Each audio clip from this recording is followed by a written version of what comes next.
the games are officially opened and day one of competition is in the books. This year, Bakersfield being represented. Lynda Morales graduated from Centennial High in 2006 before going to Cal State Northridge, where she continued playing volleyball.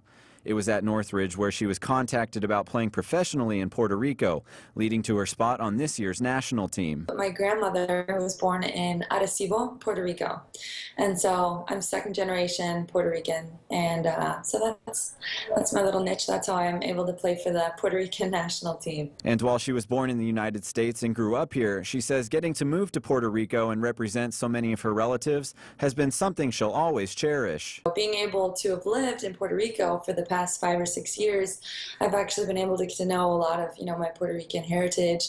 I've learned Spanish. It's been great. I've lived in Puerto Rico, so I know what it's like. But now being there and not just being a spectator, she says she's sort of still in shock, especially being surrounded by other athletes that can call themselves the greatest in the world. You just, you walk around and you see Pau Gasol, Manu Ginobili,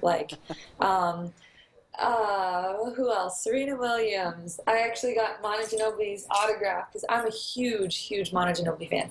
And on my lanyard, I got him to sign it, and I took a picture of them. But last night, as every country had its name called and was given its moment to shine, Morales says her emotions were out of control. I kind of wanted to cry because I was just like, oh my God, this is I'm becoming an official Olympian. And I'd never, ever in my wildest dreams ever thought that would happen.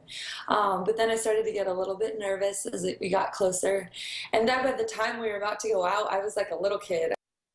And something Morales says makes these games even more special for her and her family is that this is the first time ever that Puerto Rico's women's volleyball team has qualified for the Olympics, calling it another piece of history she will always get to remember. In studio, Andrew Worth, 23 ABC.